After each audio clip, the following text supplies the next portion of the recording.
Forward. So while this book is called Parenting, those without children should read it because you never know when you might find yourself in the care of a child or someone who acts like a child, and this book can assist in those situations. Parenting is a tricky subject because every single child is different. The differences may be minute and subtle or overt and obvious, but they're there. Not all techniques work on all children, but there are some things that have a universally positive effect that I think should be shared. Being a parent is, by definition, a selfish act. Some say you are bringing a life into the world, like you're doing it a favor.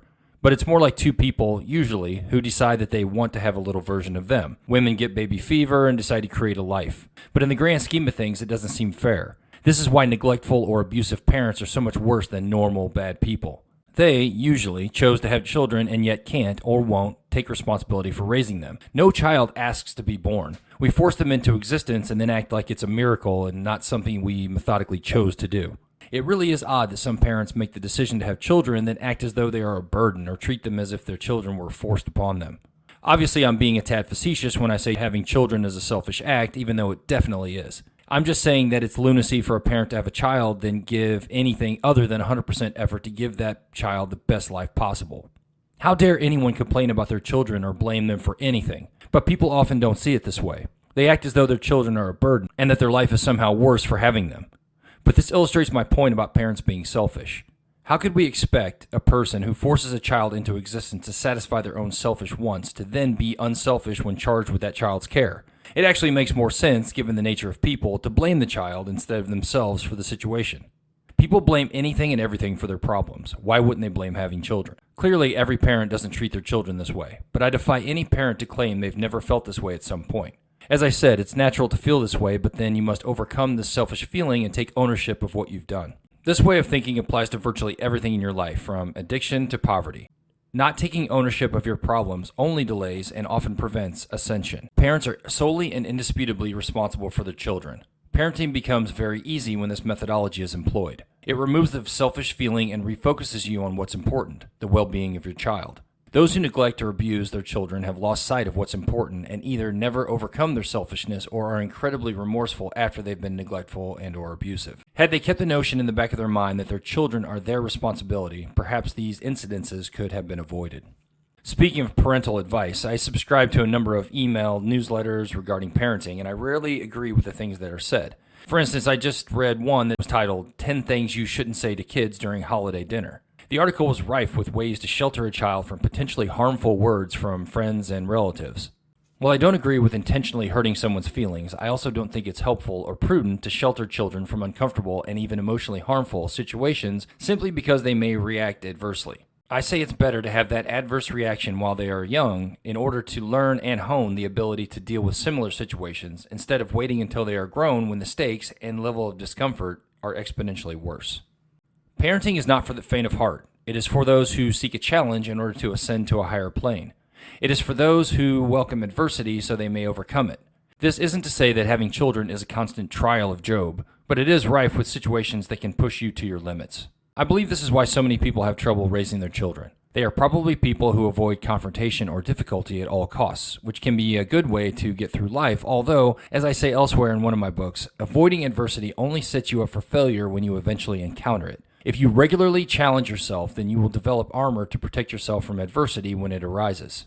Such as it is with parenting. If you are a person who rises to a challenge and faces adversity head-on, then you should have very little difficulty being a parent. I say this because even though you may stress about not knowing how to be a parent, dealing with the issues that arise will be less stressful because you have the attitude that a challenge is a good thing, something to welcome as it assists your mental, physical, and spiritual growth.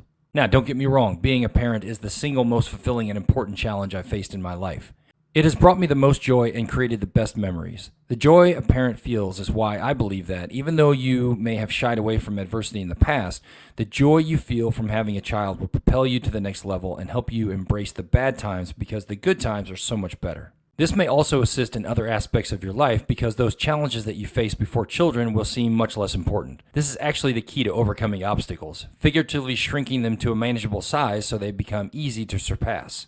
This is true since the root cause of most of our failures is the lack of belief in ourselves and our ability.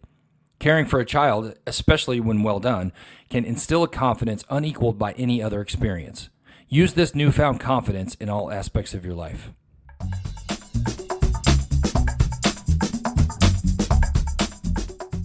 Structure.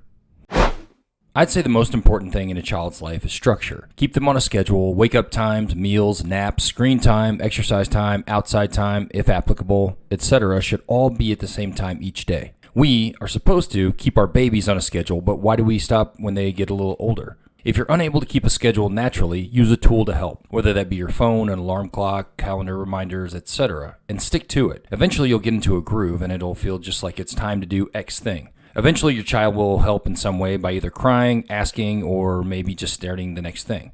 If you need help with an example schedule, just email me at Jarrod, that's Jarrod, at tryitlikethis.net.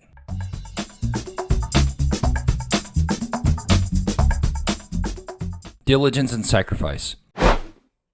The key to teaching your child anything is diligence and sacrifice. In order to form a stellar adult, you must have both. If you're lazy, give up too easily, or put your own desires first, the child simply won't learn as fast, if at all. If you consider the child an afterthought or burden, then you don't really have to sacrifice anything. You can simply keep them alive and interact with them as you wish. The child will struggle at first, maybe their whole life, but you'll have your freedom and won't be burdened with having to care too much for the little human's future. On the other hand, if you truly want your child to become a great human someday, you must put in the work. You have to teach them constantly, and I don't mean just ABCs and 1, 2, 3s, I mean everything. Bear in mind that a majority of the teaching moments won't be on your timeline. They will occur when you least expect them. This is where the sacrifice comes in. As soon as you identify the teaching moment, drop what you're doing, within reason, but try to capitalize on the moment when it happens because it is fleeting and your child may not learn the lesson as well, if at all, if you wait until after the moment passes.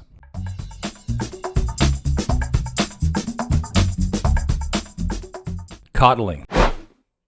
There seems to be a great deal of coddling children, often for no constructive reason. If you coddle your child every time they are in distress, they will never learn coping skills. This behavior is usually to serve the parent, not the child, and it can actually hurt the child worse if the child had not been coddled. It makes a parent feel good to overprotect their child, and they have trouble letting their child experience any adversity. I'm not suggesting ignore them when they are experiencing that adversity, but quickly assess the adversity and react accordingly. For instance, if your child sustains a minor injury, immediately assess the severity and provide the appropriate amount of care. If you supply a big hug and lollipop every time your child injures themselves, chances are your child will grow up expecting that kind of attention every time they experience even the slightest adversity. This train of thought doesn't just apply to physical injuries, but also mental and or emotional ones. Again, you must assess the level of adversity and provide commensurate attention. All children are different, and what worked for some may not work for your children, and what worked for one of your children might not work for your other children. This measured reaction will prepare your children for adulthood. Sheltering your children from reality only prolongs the inevitable.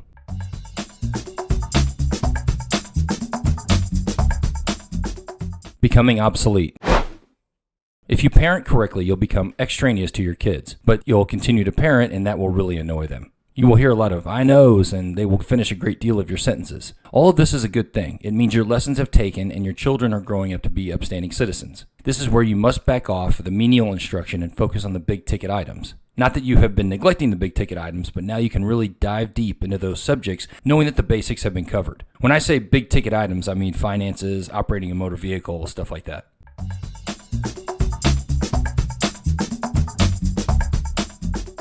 Honesty and doing their best. There are many ways to successfully parent a child, but 2 golden rules a child should know seem to be prevalent in all techniques. Be honest and do your best. With regard to honesty, teaching a child honesty and the consequences of compromising that honesty is an invaluable lesson that must always be reinforced. Reward honesty, punish dishonesty. Ensure the punishment fits the crime. Don't overdo it, but don't let it slide. In addition to the punishment, explain to them why being dishonest is wrong. Tell them how it only takes one lie to violate trust, and that violation is very difficult to overcome because you'll never know if they're telling the truth. The only way to truly make up for it is to tell the truth from that point forward. Once this lesson has been taught, it is up to you to ensure that you are consistent. If they own up to doing something wrong, you have to refrain from bringing down the hammer too harshly. Yes, there will be some circumstances where they will tell the truth and a punishment will be in order due to the nature of the offense, but you simply explain to them that the punishment would be much worse had they lied about it, and you discover the truth later. Again, fight the urge to punish too severely. Recognize the courage it took to tell the truth and punish accordingly. Now, regarding doing their best, by this I mean for them to always work hard and do their absolute best at whatever they do. This may be difficult, but if they try, then proper recognition is in order. They need to know that this applies to everything they do, because if they pick and choose when to give 100%, they may choose the wrong time and look foolish or lazy. They need to understand that people like teachers and employers look at the total person and expect that person to always perform well, because if they don't, the authority figure won't know when your kid will determine the task laid before them is unworthy of their best effort. Explain to them that while their job might not interest them or might not understand the purpose, to do their best, because the reason behind the job will eventually be revealed and they will feel foolish or upset when they perform so poorly. This brings me to another reason they should always do their best: regret.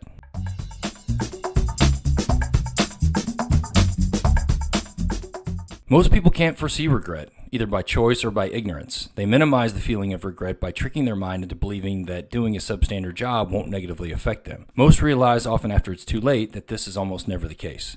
There are those who live in denial and attempt to quell the regret with lies of indifference, but the feeling is there. However, a feeling that is much more intense and a significantly greater motivator is the feeling of accomplishment.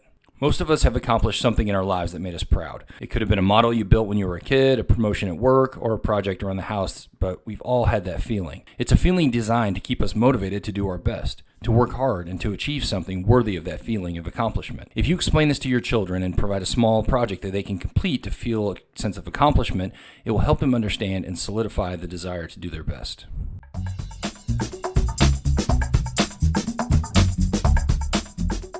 Educational involvement.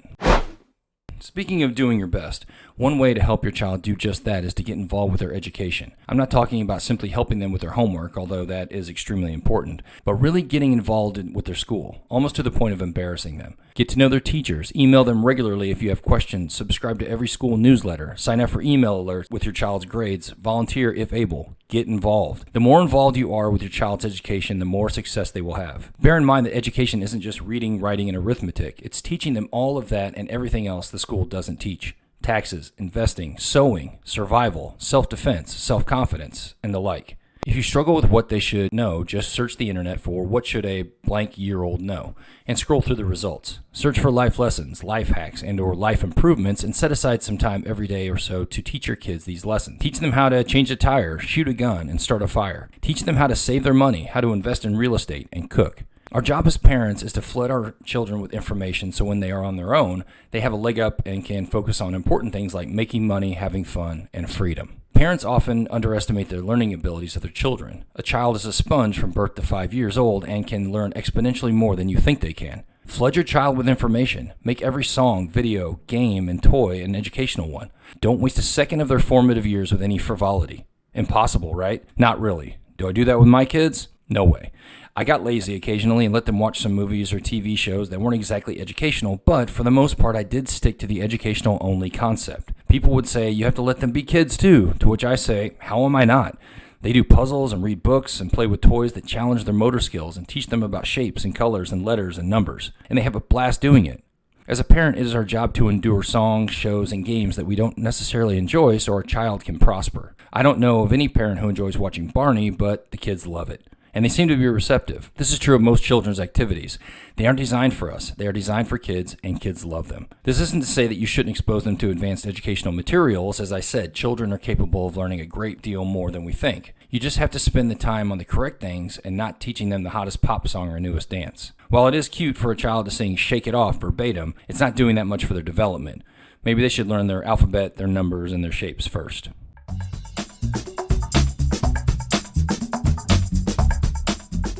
Real-time education. All of this isn't to say that you should do everything for your children. There is some benefit to what I call real-time education. If your children are having a hard time grasping the lessons you're teaching, they may have to experience the lesson themselves. Sometimes it's better to just let things happen instead of constantly trying to prevent your child from dealing with adversity. You must decide based off some analysis of what will happen if the incident does occur, and if the child will sustain an injury and the extent of that injury. If the results of the incident won't be catastrophic, then you might want to just let it happen. There really is no better lesson than experiencing something firsthand.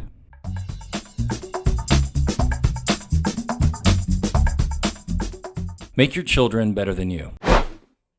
Regardless of the reason, I did not learn very many life lessons prior to starting my adult life, and it was rough having to learn the basics while trying to figure out the military. I joined when I was 17 years old, and trying to figure out simple life lessons while also learning difficult military skills was challenging to say the least. Imagine having to learn basic social skills or balancing your budget while at the same time trying to learn how to navigate through a dense swamp at night or operate tactical radios. It was very tough to be behind everyone else socially and intellectually while still trying to keep up with training, and I don't want my kids to have to go through that. I want my kids to know everything that I know and more. I want them to be exponentially better, smarter, and faster than I ever was. That's the goal, after all, to make our kids better than us. Just think if every parent had that attitude. This world would be a far better place. Unfortunately, there are many parents that feel that their children are a burden, which never made sense to me.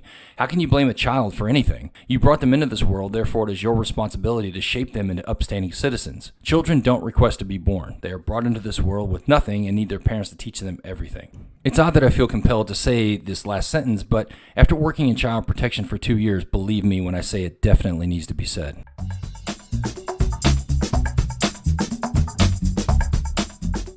Parenting is easy.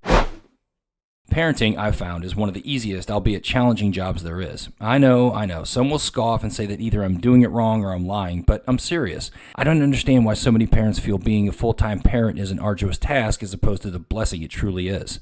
It is amazing to have a first-hand effect on your children's life, to be there when they do all of their firsts, teaching them everything you possibly can, shaping them to be awesome. Who wouldn't want that job? You don't get a second chance at raising your children, and we should all strive to be our very best as often as we can. If our best isn't good enough, we need to ask for help because we owe it to our children to provide them with the best chance of success possible. This is why it's so important for a child to have both parents involved in their life. I've been a single parent. It is a very challenging and selfless job, and I wouldn't have traded it for the world because it was what was best for my kids at the time. But I recognize that it would have been better with another parent who was as interested in raising my children correctly as I was. I've since married a wonderful woman who cares about my children as if they were her own, and for that I'm truly blessed. But this isn't the case for everyone. Some are left to do it on their own for most, if not all, of the children's life.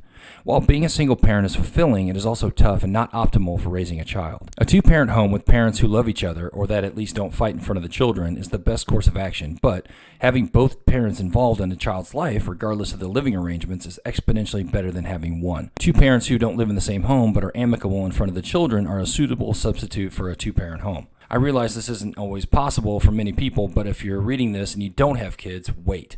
Don't rush to have children. Ensure you are financially, physically, and emotionally secure prior to starting a family because raising kids is challenging enough. You don't need extra challenges making it even tougher. Like I've said in my other books, a person's brain isn't even fully developed until the age of 25, and I'm sure that varies with the individual. So wait on a family. Go to college, get a job, travel, whatever, before you commit to having a child. A family is not something you want to force. It should feel right, and you should be in the best possible situation to ensure you raise the child correctly. Remember, your goal is to raise your child to be better than you, but you should also want them to speak highly of their childhood. It shouldn't be something they dread or something for which they need therapy. It should be, for the most part, an enjoyable experience filled with love and encouragement. Your child needs you. It can't live without you, and you can be as great a parent as you want. Your upbringing, financial situation, and or general lot in life does not matter when deciding how to raise a child. Love, attention, and information is what they crave, and if you can provide that, you will raise an upstanding citizen. If you're in a cycle of neglect, violence, or whatever, break that cycle. You have the power to do it. Simply decide that it stops with you and get on the right track.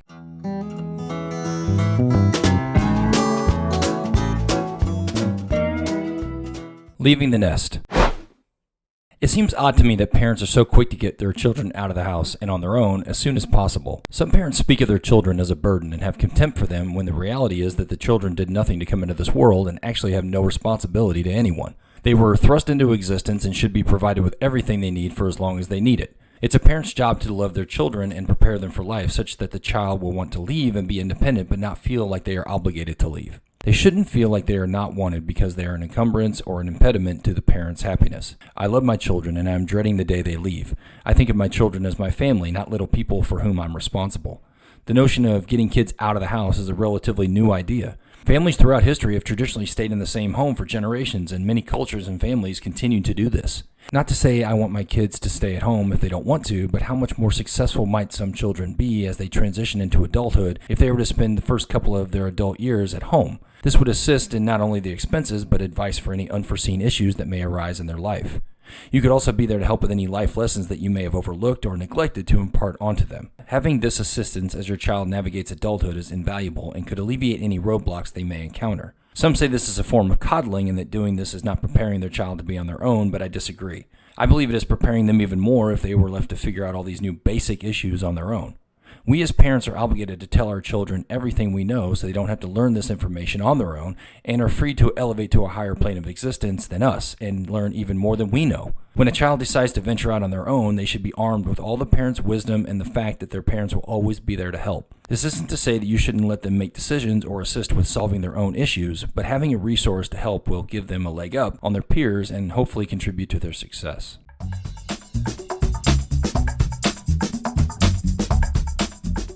Using their advantage. Speaking of your children's peers, it is imperative that you stress to your children that while striving for greatness is important, they need not stress if they fall short of their goals. The fact that they are striving for that greatness puts them ahead of many of their peers anyway. Most of their peers are content with just getting by or being comfortable, so surpassing many of their peers will only require them to be slightly more ambitious. As their success is achieved, they will become accustomed to achieving their goals and succeeding more often than those around them. While beating those around them is nowhere near the goal, it will assist in your child attaining what they want in life much faster. This will accelerate their success so they can secure financial freedom and peace of mind at a much younger age than you did, which should be your goal. Setting your children up for success is a parent's job, and what they do with that preparation is up to them.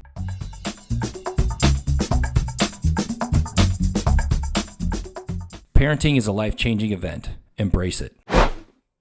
Another thing I hear from parents is that their child is a drain on their personal life and that their children hinders their ability to do what they want to do. And to some extent, this is true. But a parent must change their mindset and accept the fact that they have a child now and that child is their responsibility. This is not to say that they can't do what they want. They may just have to be creative in the way they do it. This goes back to an idea I mentioned in another book, Not Fighting the Plan, but Fighting the Enemy. You may have to get creative or actually change your goals. I've often made the excuse that I can't work out like I want to because I have children. I was mentally weak and used them as an excuse. I wanted to think that I wasn't in the shape I wanted because I had to look out for them and tend to their needs. But this was rarely the case. I simply made choices that precluded me from exercising or eating right. I could have packed more lunches or dinners or packed a bag with workout clothes so I could exercise while they were at their activities. Sometimes I did choose to pack lunches or have a gym bag in the car, and sometimes I actually used them. But other times I didn't use them at all. These were my choices, and I must live with the consequences. My point is, once you identify your shortfalls, you empower yourself to overcome them. This requires a certain degree of self-awareness and presence to truly force yourself to do what's right for your future self. We often justify our actions without taking our future selves into consideration. One of the most popular justifications or excuses is that we should live in the now and do what makes us happy right now. I submit to you that your behavior is only creating the illusion of happiness when it is really based on laziness or weakness. Doing the right thing actually brings exponentially more happiness both in the present and the future. Have the courage to do what's actually best for you overall, not just in the moment. Having the strength and discipline to achieve your goals while your children are achieving theirs is a very important part of happiness. Now, one caveat is that this technique is geared more toward older kids of whom a parent isn't really supposed to watch at practice. I fully support watching your little one perform their ballet, soccer, t-ball activity. If you are in this situation, you must be diligent about your diet and work in and exercise another way. For instance, I used to walk around my middle daughter's baseball field while pushing my younger daughter in the stroller so I could get exercise, entertain my youngest, and still watch my middle daughter. Again, fight the enemy, not the plan, and get creative. If you can't find the time to work out because you have children, then work out with your children. My toddler always wants to go for walks, but they don't walk like an adult. They play in puddles, pick up rocks, etc. This is not conducive to a good cardio workout, but you could wear a weight vest or backpack with some weight in it, or carry weights while you walk and lunge, squat, do burpees while you wait for the puddle stomper. You must adapt and figure out a way to do it all successfully. Again, fight the enemy, not the plan.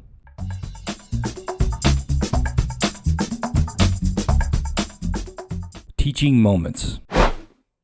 As I stated earlier, take advantage of all the teaching moments that come up in your children's life. Don't wait for the perfect opportunity to teach a lesson because it seldom happens. If you try to recreate the moment after it has passed, your child will not receive the full effect of the lesson and may not understand at all. Taking the time to teach your child a lesson while in the moment will solidify that lesson because they have experienced it firsthand. It may seem inopportune due to the other things happening or other people around, but a parent's first responsibility is to their children. There will be those who scoff or disapprove of you teaching your child a life lesson while in the moment, but simply disregard these people. As I said before, free yourself from letting others affect your life, especially when you're right.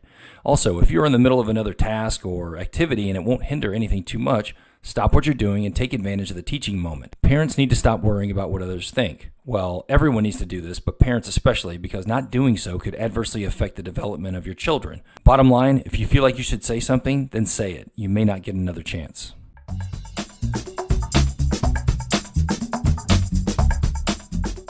Pop culture. When discussing entertainment with your child, there is nothing wrong with explaining to them that it is perfectly fine to enjoy movies, television, music, sports, and whatever without fully supporting the actual artist. I very rarely agree with the personal views of the artist's work I enjoy. It seems like an odd thing to like something a great deal but not care for the creators of that content, but for me it is quite common. I think that's what bonds us all though, the fact that we can all enjoy something regardless of what our views are. I enjoy listening to Straight Outta Compton because it sounds great, but that doesn't mean I condone drive-bys or hate the police. These views don't have to be simply social or political. They can be views on substance abuse or the treatment of other people or whatever. I believe this is why so many people take issue with artists expressing their opinions about world events. The artist's views aren't aligned with their own, and they somehow think that the artist's opinion is worth less because they aren't an expert. But neither is the person complaining about the artist's views. Having said this, I think artists with large followings have a responsibility to remain neutral and limit their public opinions because they are not experts. These non-experts' followers sometimes consider their favorite artists to be experts based solely on their love for them and not any tangible evidence of the artist's expertise. So be honest with your child about the true nature of the artist, but also let them know that it's perfectly fine to enjoy an artist's work without blindly sharing their views or even liking them as a person at all.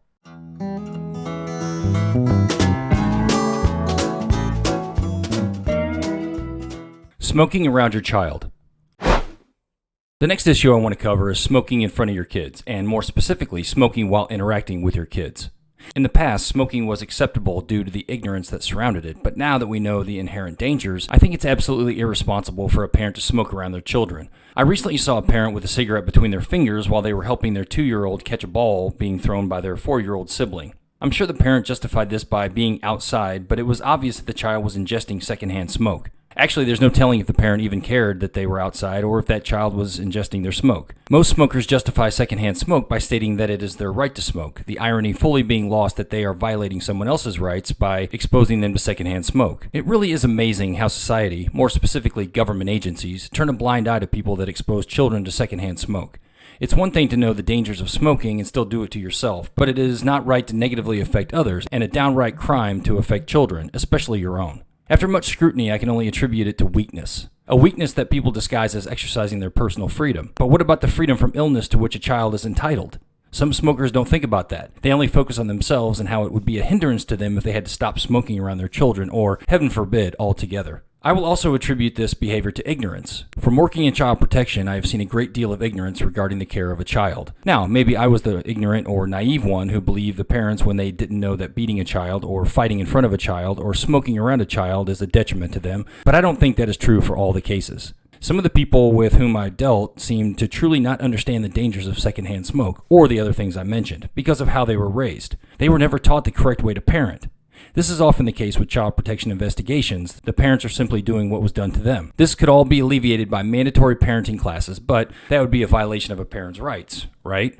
Probably, but I find it odd that you need a license to hunt, drive a car, fish, and get married, but you don't need any prior qualifications to have a baby other than be fertile. Now, I wouldn't want anyone telling me if I could have a child or not, so I don't condone this, but it seems like something should be done to better prepare people for the overwhelmingly important task of not just taking care of a human, but ensuring that human is an upstanding member of society. But the most important injustice is that the child will do what they see their parents doing, thereby increasing the chances that the child will smoke as well.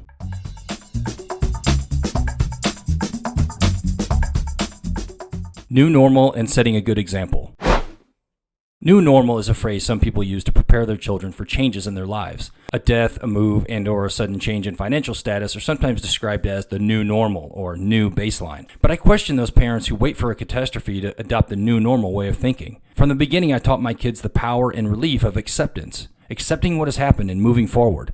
I didn't make a big deal about it. I didn't put a snappy name on it. I simply acted as though it was no big deal and that whatever is happening and to accept it. This may seem callous and uncaring, but I submit that it is necessary in order to grow as a person. This isn't to say that I cheated my children out of pure emotion. On the contrary, if the situation warranted sadness or anger, then of course they were encouraged to express it freely. But the emotion had to be commensurate with the incident. I know there are those who disagree with this line of thinking that if a child has an emotion, then they should be able to express it, and it is not anyone's place to tell them that their emotion is not valid or that they are overreacting. I disagree. We educate our children on everything, and controlling their emotions is no exception. I think there are limits that you must set as a parent to ensure that your child doesn't grow to become an emotional mess at the first sign of discomfort. As I mentioned in another one of my books, it is important in this life to be able to compartmentalize and normalize what's happening around you. For instance, my children rarely had an issue with going to a strange place like camp or a new babysitter because I explained to them before they went that this is what's happening and it's a typical thing that kids do, and then I would be available to them whenever they needed me, which I always ensured I was. If I was unable to be available, I told them so they could process that as well. There's nothing worse than telling your children you'll be there for them and then not being there for them. They must know that truth so they can cope with their situation better. I've also had very little problems with new places. I think it was because I was never with one caregiver too long as a kid. I lived with my divorced mother who worked all day, and I rarely saw my father before I was in high school. Honestly, I couldn't tell you the exact visitation plan. I'd have to ask my parents, but I do remember going to several different caregivers, and I remember being on my own a lot, especially during the summer. I believe this helped when I joined the military because I never felt afraid or uneasy when I had to move to a new place, which I did often in my first couple of years in the service. I just adopted the mindset that I owned the place and that I was supposed to be there. It really helped me to adapt and settle into the new situation. When my kids experience a similar situation, I tell them to adjust their mindset to feel like they've been there for years, and that it's not a new place or situation. This method will curb a lot of the anxiety, allowing you to relax and enjoy the reason you're there. If it's supposed to be enjoyable. The POW camp and survival school wasn't all that enjoyable, but adopting a confident attitude like I was untouchable helped me relax and focus on what I was supposed to do. Worrying over what might happen is futile, but mentally preparing for anything is productive. You don't even have to know what is coming. You just have to know that whatever it is, you're going to be calm and attack it with the same confidence and composure you'd have if you did know. Remember, your kids will react as you do. They look up to you and want to be you. Set a good example as often as humanly possible because your kids will definitely remember every time you set a bad example.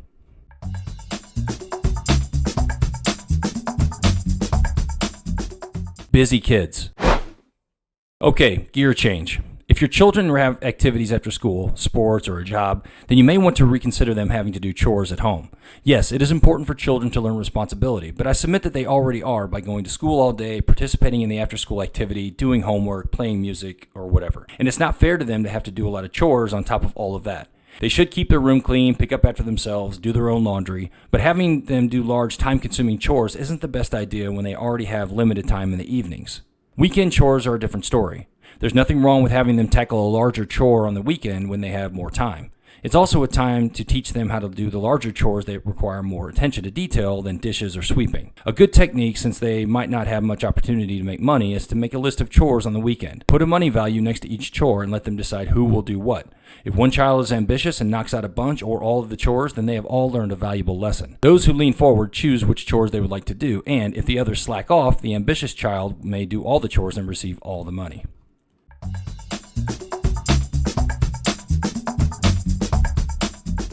Fathers. I've often been called Super Dad or Mr. Mom for doing things that parents are supposed to do. It really is sad that people, mostly females, feel the need to point out when a man is parenting correctly. It's not sad for them to say it. It's sad that they feel the need to say it because so few men are actually parenting. Our society has deemed it extraordinary when a man actually parents their children. What about all the mothers out there who don't parent correctly? They all seem to get a pass.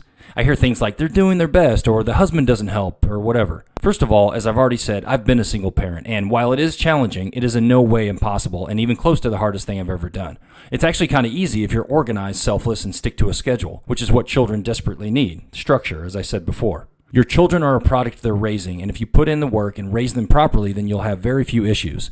If you don't put in the work, then you will suffer the consequences later, and at that point, you must own the situation and attempt to do some damage control. No kids are lost, and they all require your attention and love. If you put them first, you'll have very few issues. If you feel they are a burden or are in the way, then being a parent will be extremely difficult for you. I think fathers are doing more and more, but there is still a stigma about doing a mother's job. A stigma that shouldn't exist and that I couldn't care less about. I never understood tough guys who couldn't change a diaper or feed a child or do anything that might bruise their delicate masculinity. Are their egos so fragile that they can't bear the thought of being seen having tea with their daughter? If I ever felt that way, which I rarely do, I simply think of my daughters and how much they want me to be there for them, and any shred of doubt disappears.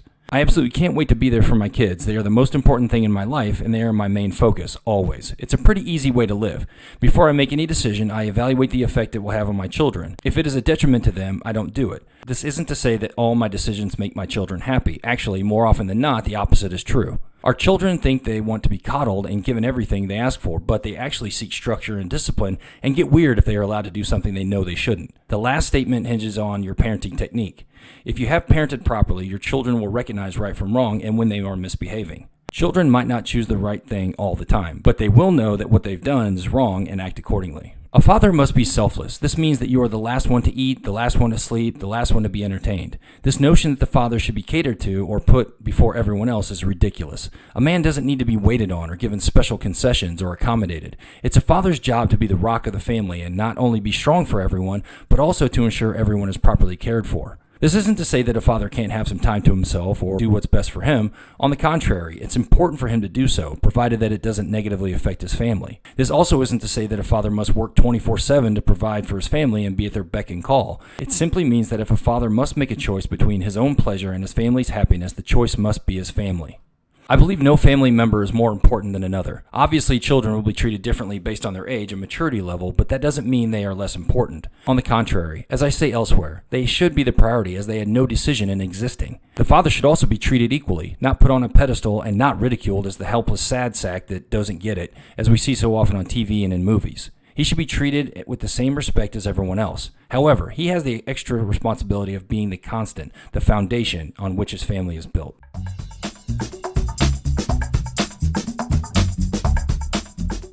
Priorities and parenting tips. You must decide to put your child first if you want them to be great. I feel that some people say they want what's best for their child, and they may, but they're not willing to put in the work, so do they really? It's not easy, and it definitely isn't always fun, but you can minimize those not fun times by getting your mind right and knowing this sacrifice is for a helpless child who needs your input and selflessness to succeed. It is vital that you put in the work with your kids. Otherwise, it's sheer chance if they pick up any useful life lessons or anything at all. Well, they will definitely pick up what you do and imitate everything they see. This also has to do with diligence and perseverance. You must act as you want your children to, not as you want to, in front of them anyway. If you struggle with listening to the same kids show over and over, then invest in a tablet and let your child use their TV time with it at a low volume or in their room. You could also buy some wireless earbuds for about $8, and you use the tablet and let your child have the TV. You must get creative sometimes to stay diligent. Most of the time should be spent reading books, putting puzzles together, playing learning games on the tablet, or whatever. When they get to be about a year to 18 months old, they are content with playing alone, but you need to be there to direct them or help them when they hit a snag. Sit down at their level and talk through the game or activity. Teach them everything you can possibly think of because, after all, the goal is to make them better than you.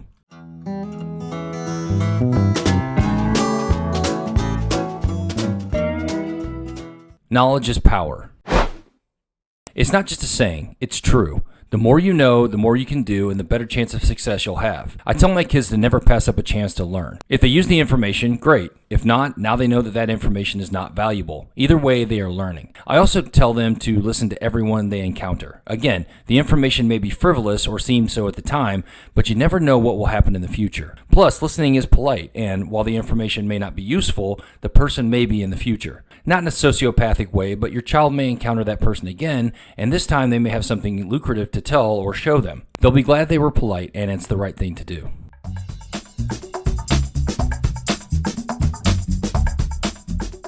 Meals. Another right thing to do is not force your children to clean their plate at meals. When I was a kid, it was the norm. If the food was on your plate, you ate it. Parents used to use numerous reasons to get their kids to clean their plate. Starving kids, mom slaved over the meal, etc. But making a kid eat when they are not hungry is a bad idea for a couple of reasons. One reason is it teaches them bad eating habits that can lead to obesity. It took me years to get over the anxiety of throwing food away. I still struggle with it sometimes. Not to mention the fact that eating more than you should may lead to things like digestive issues, body weight struggles, and the like. It will take some trial and error to find out how much to give your child, and it will fluctuate often. Try your best to give them the correct portion, but be fine with cutting them off if they've eaten enough, and definitely don't force them to eat more than they want. Yes, of course, there will be exceptions like when you introduce Brussels sprouts and your child claims they are full when they really don't want to eat the sprouts. Make them at least try the sprouts, and next time, maybe make something else for them to try. I firmly support making making your child eat a variety of foods, but some they just won't like, as there are foods that we don't like. And continuing to serve your child foods you know they dislike makes for a contentious dinner time. What's the desired end state? Is it to torture your child? Then continue forcing them to eat the food they hate. If it's to ensure they are eating a healthy diet, then find healthy things they like. I know that this is difficult if you don't start early in their life, but it's not impossible. You may have to find different ways to prepare foods they dislike or use a healthy condiment. That being said, yes, there are starving kids elsewhere who would love that food, but forcing your child to eat when they are full is not going to help them. If this is truly your goal, send money to charity or volunteer at a soup kitchen.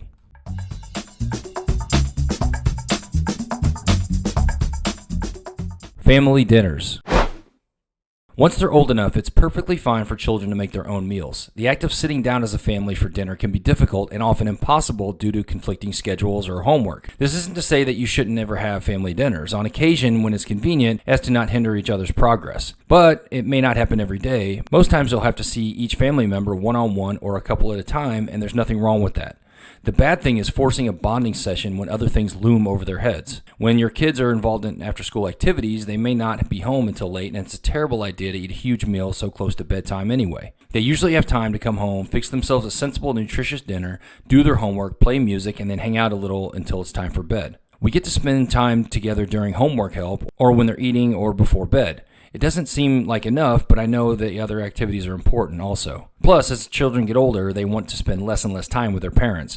Not out of any spite or angst, although that does occur, but more out of wanting to talk to their friends, have alone time, and stuff like that. You definitely get to spend considerably more time with your children while they're young, so cherish it.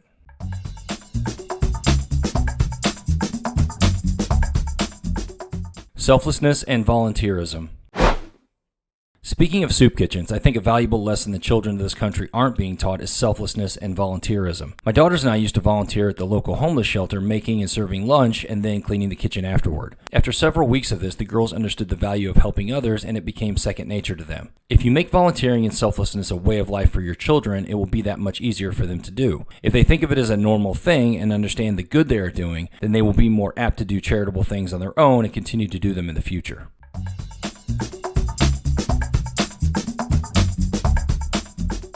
Financial lessons for kids.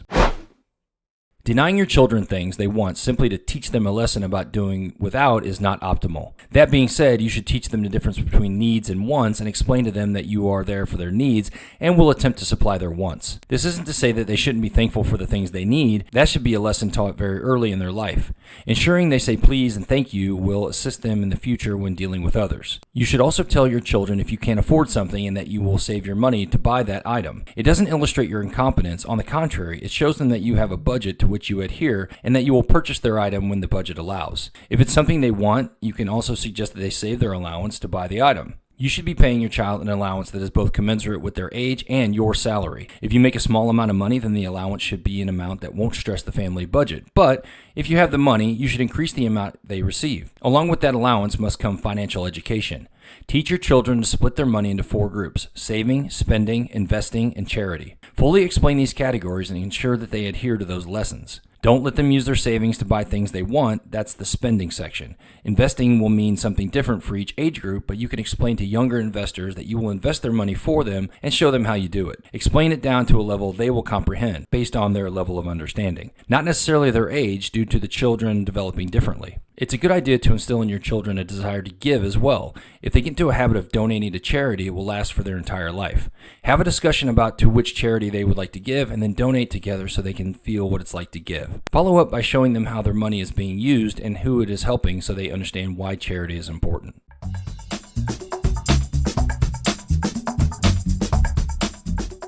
Parenting techniques. I don't understand those videos and pictures I see on the internet of children doing things like covering themselves in peanut butter or painting a motorcycle. Where were their parents?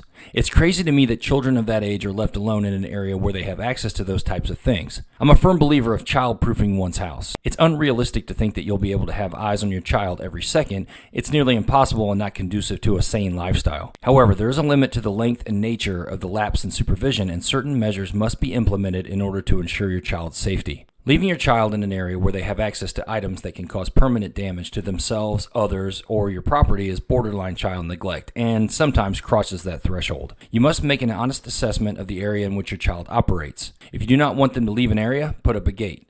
If they will be left alone in an area with hazards, which should be in the case of emergency only, use a camera to keep an eye on them.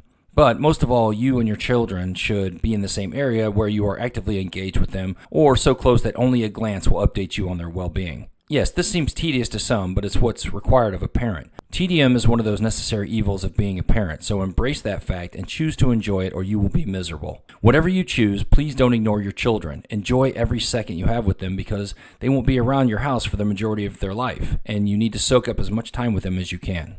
There are those who feel that having a child and putting up with all the difficulties associated with raising them is a waste of their time. They feel that focusing on themselves and or their spouse is the right path. To an extent, they may be right with regards to their life.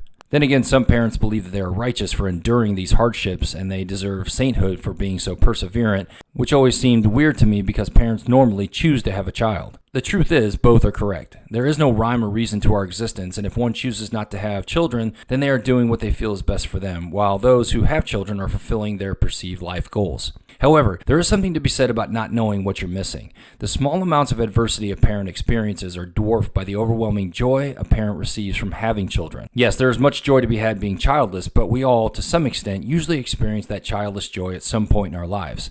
I think if those who are able to have children did, they would feel very differently about it.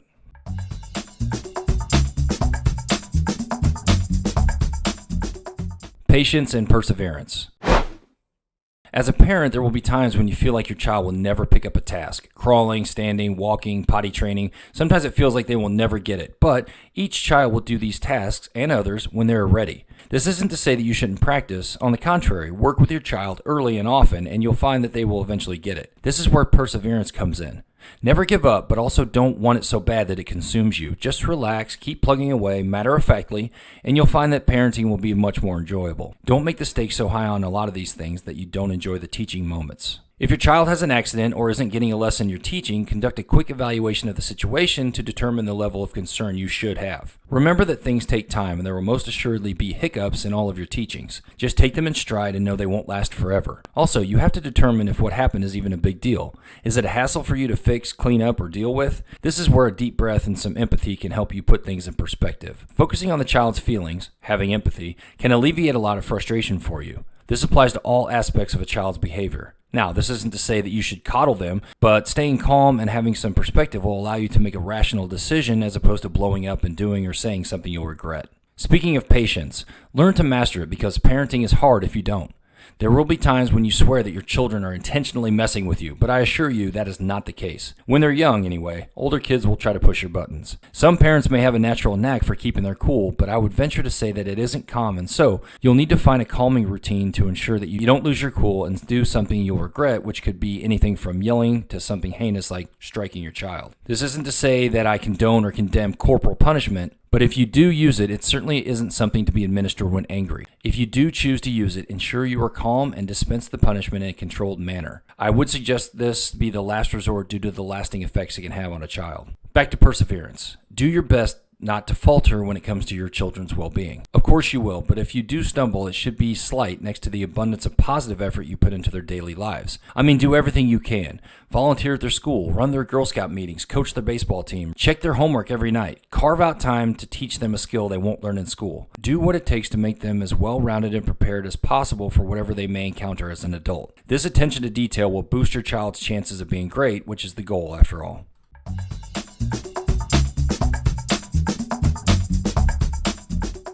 Childhood obesity. There are parents who, inadvertently or deliberately, pass on their bad eating habits to their children. This is unfortunate and is due to the parent either not caring enough to stop the cycle or being unable to control their behavior, both resulting in an innocent victim suffering. These children are victims of their parents' actions, and these children, like all other neglected, abused children, are innocent. I would venture to say that they are innocent until taught the proper way to eat, and sometimes even beyond that, due to the years of damage that has been ingrained into their character. It's very easy to look at these children with contempt or disgust, but that's a very immature way to see them. No, as with all abused children, obese children are victims that need to be rescued. But our country puts so much emphasis on food that it's no wonder children are overweight. Large meals with even larger portion sizes at any and all occasions, special or otherwise, set us all up for failure. What is this infatuation with sitting down and eating 3 squares a day? Some experts have testified that 4 to 6 meals a day are optimal to not overfill your stomach and bog down your metabolism. I've also heard that fasting can be beneficial either to allow your body to use all of its calories or because humans were never meant to eat all day, that our ancestors hunted and or gathered all day and ate when they found something. I've also heard that fasting increases our body's natural ability to fight disease, that this hunger stimulates our immune system to eradicate unknown threats before they manifest. It's amazing how wrong we, humans, are sometimes. Experts claim one thing and then it's disproven years later. But is it? I don't believe there's a one-size-fits-all remedy for all people, especially children. If your family is sitting down to a meal 3 times a day and your child is eating garbage, then don't be surprised when they gradually become unhealthy. I've had doctors tell me that when a child is hungry, they will eat, so don't feel like you have to force them to eat. That being said, when they are ready to eat, you have to provide the right type of calories. If you're having trouble with your child eating their vegetables, for instance, then ensure you prepare and serve them first. After they get used to eating their vegetables first, then you can start providing all of their food at the same time. I know this sounds tedious, but if they eat their favorite things first and drag their feet eating their least favorite, then you're in for a contentious mealtime. However, if you only provide a healthy option, then they have no other choice but to eat it. Now, I'm not talking about making them eat something they dislike. On the contrary, find as many healthy vegetables that they do like and put them on a rotation. Your child will eat the vegetables if there's nothing else. Then, once they've eaten the vegetables, feel free to serve something else that they like. My 2-year-old loves peas, but if I put chicken or hummus and naan in front of her, she's going to eat those first. But if I just give her peas or corn or peppers, then she'll muck them down and sometimes not even want anything else. This is especially great at dinner time because I don't think it's healthy to eat a huge meal before bedtime, and since we've provided her with a healthy breakfast, healthy snacks, and a healthy lunch, there's nothing wrong with an all-veggie top-off before bed. Oh, and the only thing your kid should be drinking regularly is water and maybe milk. We give our kids soy milk because cow's milk doesn't agree with them, and one of them is vegan. But I drank cow's milk my entire childhood and I was pretty healthy, so I think in moderation milk is okay. Once in a while I'll give my 2-year-old chocolate soy milk and even apple juice on occasion. Trying to stick to a strict diet can backfire on you, especially if you don't expose your children to any junk food at all. If they discover it and they like it, then they may go overboard and indulge too much. The best way to combat this is constant education. Tell them why the foods they eat are good for them. Tell them how each macronutrient makes them healthy and what happens if they eat too much sugar or trans fat or whatever. It's odd. Before the internet, when parents didn't have every single fact at their fingertips, there wasn't much of an obesity epidemic, but now that we can access a virtually infinite amount of information with a mouse click, our children are suffering. Lastly, stress to your children that food is fuel and not a pastime. That they shouldn't eat because the food tastes good, but be happy that the food they are using for fuel doesn't taste bad. Stop associating activities with food. Don't go out to eat, etc. Although I have to admit that going out to eat is one of my favorite things, but only because I wasn't able to do that often as a kid, and now I'm probably just overcompensating. You are responsible for your child's health. If they are overweight, then you must do something to change this. No one else is responsible for them. It's up to you. The first thing you should do, however, is look inward. Are you healthy? Are you overweight? If you are setting a bad example, it will be difficult to make your child act any other way. It all starts with us, and acting correctly will significantly increase the chances of our children acting correctly.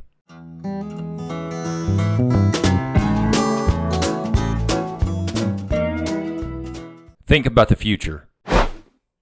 Always think about the repercussions of your actions, preferably before you execute those actions. Think about how they will affect your kids and their future selves. It's very hard to do in the moment if you're feeling lazy or angry or selfish and you try to justify what you're doing.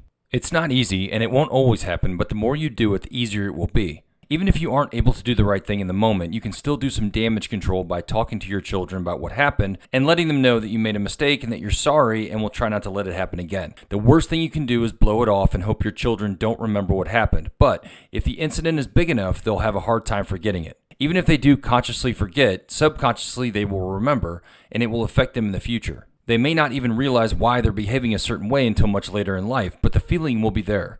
They'll behave in a way that seems normal, but it will be based on experience. This can also work the other way. The more positive things you do, the better off your children will be, both consciously and subconsciously. One of the biggest problems is a parent's ability and willingness to control their emotions. We tell our children to act correctly, but then lose our cool and wonder why they follow suit. As I've said before, if you want your child to act a certain way, you must first act that way. Speaking of thinking about the future, if you have to do anything significant with your child, like name them for instance, take a second to think about it. Remember that this child has to live the rest of their life with that name, and while you may think it's adorable, unique, and or exquisite, it may be a royal pain in the neck for them later. I talk about being a selfless parent. This is one of those times when it is very important. Think about all the scenarios that we'll encounter and make an honest assessment of the ramifications of your actions. On a slightly lighter note, speaking of ramifications of actions, be very careful about doing things repeatedly or habitually because your kids will remember everything you do, and if they love it, you will have to do it every time. Whether it be a dance, song, or other activity, if you do it more than once, there's a good chance it will become a family tradition. But who cares after all, because your child's joy is something special, and if you have to be a little silly or do something annoying to manifest that joy, so be it. Another thing to think about is daycare. Some say they don't want to work just to pay for daycare, but this only applies if you are a good parent. By this I mean, are you the type of parent that is going to teach your child during the day, or are you going to just let them play by themselves? Or will you play with them but not in a productive way? If the answer to any of these questions is no, then you should consider a good daycare with structured learning time and actual teachers. There's nothing wrong with working to pay for daycare if it will assist your child's greatness. It's tough, though, to be honest with ourselves. Take my wife, for instance. She doesn't work during the day. In the evening, she's a personal trainer, but during the day, she homeschools our daughter. She has actual lesson plans and only allows educational programming. She takes our daughter to gymnastics, music class, and soccer. She dedicates her day to the betterment of our child because her working just to send our child to daycare doesn't make sense in our situation. But as I said, we have to be honest with ourselves. Will we do the same thing? Would it be better for you to go to work, get experience, interact with adults while your child gets a quality education? Maybe. Always be cognizant of the ramifications of your actions because they will have lasting effects on your children. Our goal is to create the best humans possible, so ensure the majority of your parenting is focused on that goal. Not doing so will result in regret later on, and also not setting your children up for the best life possible.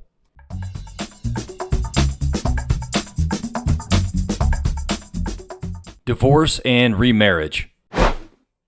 As someone who has experienced divorce twice, my first bit of advice is to avoid it if at all possible. This isn't to say that you should stay in a relationship that doesn't make you happy. You shouldn't. However, if you have fallen out of love but there's a way to rekindle that relationship and be genuinely happy, then stick with it. Otherwise, make a clean and honest break. I want to emphasize honest because the shadier you are, the worse your situation will be, both legally and spiritually. Legally, because there are very few judges who look favorably on shady practices and will judge and punish accordingly. Spiritually, because regardless of what you believe, karma is real. It's either cosmic or manifested by our own subconscious, but it does factor into the situation. So, play it straight and don't be a jerk, especially if there are children involved. Let the other side be horrible, and they will usually pay the price for it. Spiritually, you'll be a lot better off acting honorably, even if you get raked over the coals. Once the divorce is final, you should take some time to get your life together before you seek another serious partner. There is much to do to get your life back on track, and jumping into a new relationship is the worst thing you can do. You're in no condition mentally, physically, or spiritually to be a good partner to another person. If you have kids, take some time to ensure your kids are squared away and not taking the breakup too hard. If you can swing it, get them some counseling to provide them with an outlet for all the things they can't say to you or your ex. They will have a lot of questions and concerns, and each age group will have a different set, but they should all be addressed before you attempt to move on with your personal life. The worst thing you can do is introduce them to someone new right away. This is bad for a bunch of reasons, not the least of which they may think you're trying to replace their other parent. Now, you may think this is a good idea depending on what your ex did to you, but it never is. Your child doesn't see the ex the same way you do, and actually, the worse your ex was, chances are your child will want them even more in their life. It doesn't make sense to us, but it makes perfect sense if you think about it. The bad parent is usually the one the children are trying hardest to please because they seldom get the attention or love they need from them. If you're in this situation, this will continue as they grow. You'll be the responsible parent, ensuring they get their homework done, eat correctly, do chores, get enough sleep, and behave while your ex neglects them. Your ex will appear to be the cool parent or the parent that allows them to do everything they're not supposed to do. Your ex may do this out of spite, or they just might suck, but either way, it's going to be a struggle for you. The best thing you can do is not take it personally, quell your anger, and do what's best for your kids. Even if they never appreciate you, you must ensure they grow up to be upstanding citizens. You can take solace in the fact that they will be squared away and have a good life, even if they never acknowledge that you got them there. Now, if the other parent sucked as a spouse but crushed as a parent, then you're very fortunate and you should drop your grudge and revel in the fact that you both are doing right by your kids. It's a rare thing when two divorced people see eye to eye parentally, so if you have that relationship, work to preserve it. While your child's well-being is your main priority, they will likely spend some time with the other parent, allowing you to pursue personal goals. This may be meeting someone else, getting in shape, or just taking time to process it all, but whatever you do, do not introduce a new partner to your kids until you are sure this person is a serious partner. There's nothing more confusing to a child than seeing their parent with someone new every couple of months, and it's not very healthy for you either. If the ex is active in your child's life, then you'll have ample opportunity to pursue a relationship. But when the kids are with you, it's your time with them and it should be focused on them. There's nothing more selfish than a parent who shares custody yet still uses their time with their kids to pursue personal desires, especially when that involves having a special person over too early. Now, after you've been dating that person for a while and you think it's time to take it to the next level, you can slowly introduce the person into your activities with your children. You have to do this gradually and carefully. When I was dating my wife, I would tell her where we were going to be, and she would, quote, run into us. This gave my kids a chance to talk to my wife and get to know her without them being overwhelmed or her being too invasive. This seemed to work pretty well for my younger daughter, but my older daughter was a little too savvy. She called BS on the coincidental encounters, but she was still cool about it because I didn't force my wife into their lives. They came to really love my wife, and they still have a solid relationship with her to this day. Remember, while you aren't necessarily choosing a replacement for your ex, you are choosing a new parent for your children, so choose wisely. Speaking of exes, don't be the kind of ex that takes your anger or resentment for your former spouse out on your children. This can take many forms, but the most popular seems to be openly and obviously doing the opposite of what your ex says or does regarding the children. Now, if you're doing the right thing by your kids and your ex is actively working against you, then by all means keep it up. But if you are the bad parent and your ex is trying to teach your kids to be upstanding citizens, like be polite, eat right, exercise, and you are doing everything you can to disrupt that, then you need to get your mind right and square yourself away. It isn't giving in to your ex to do the right thing for your children. Letting them eat what they want, go to bed when they want, and basically do what they want may win you some brownie points when they're young, but eventually they will see through your BS and resent you for not being a good parent. I just don't understand how a person can be so selfish that they intentionally sabotage their child's chances at greatness simply to get back at their ex. It speaks volumes about who they are as a person and probably why the relationship didn't work in the first place. The best course of action, regardless of your relationship with your ex, is to be on the same page regarding your children. It may not be all the time, but the more each home is the same, the better for the children. Having to learn two different parenting styles and sets of rules is extremely tough on a child. It's especially hard when one parent scoffs at what the other parent does and demeans the other parent in front of the kids. This constant disruption makes it exponentially harder for the children to follow the rules at the diligent parent's house. The children feel like they're being overly disciplined in comparison to the other household when they are only experiencing normal parenting that would exist if the parents were still together. This type of co-parenting makes the children yearn for the lackadaisical parent's house because they feel like they are free when they are actually being neglected and set up for failure. Alas, there isn't much a diligent parent can do because it's not illegal to be a bad parent and no one will get involved until it's too late, if at all. My advice is to stay diligent, always. It's very easy to simply give in and try to be the fun parent too, but that doesn't do anything for the children. Keep the children's well-being and success as your focus to ensure they receive as much good parenting as possible.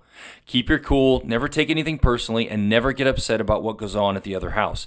Simply do the right thing at your house and show your children how successful they can be by doing the right thing.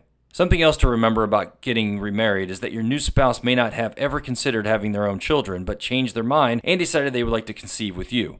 This can be challenging because you have already been through it all at least once, and the newness and wonder may not be as abundant with you if it's there at all. This isn't to say that you're not excited, it's just not new to you, so while you will still have that overwhelming feeling of joy one experiences from having a child, not everything will be as exciting because you already know what to expect. However, you must try to remember what it feels like the first time so you can have those experiences with your current spouse. They have no idea what to expect. No matter how much you attempt to prepare them, you owe it to them to match their excitement. Think back to the first time you realized you were going to be a parent, how excited and anxious you were. Remember the uncertainty and the apprehension. Have fun getting everything ready. Don't just go through the motions because you've done it all before. Really embrace the experience. One caveat, ensure you don't make the same mistakes you did the first time, obviously. Prepare your spouse for the times that aren't so fun, midnight feedings, getting no sleep, and ensure you have a plan to make those rough patches easier if able. You really do have an advantage, don't squander it by relearning everything.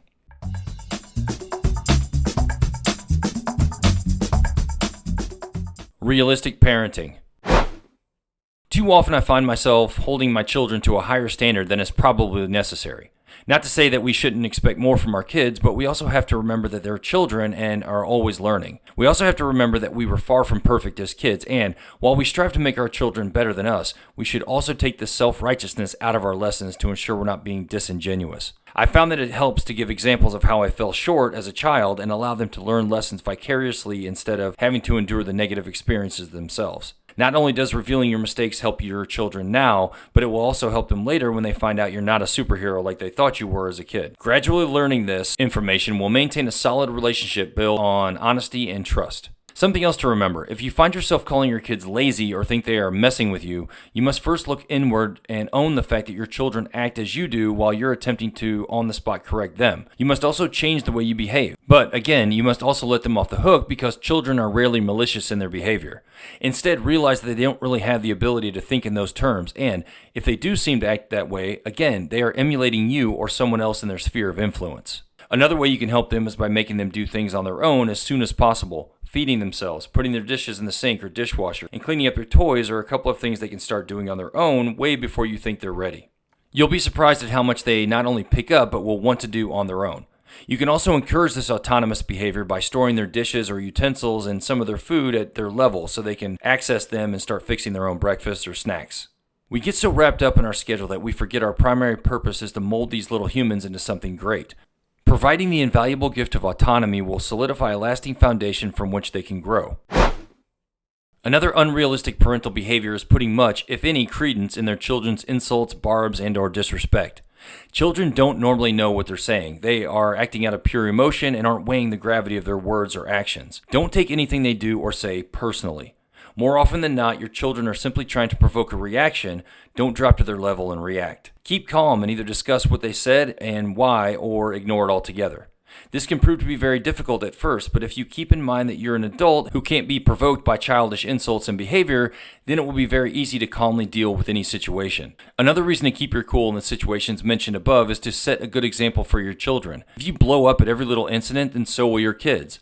On the other hand, if you don't react enough, then your children will run roughshod over you and continue to do so until you take a stand and refuse to accept the negative behavior.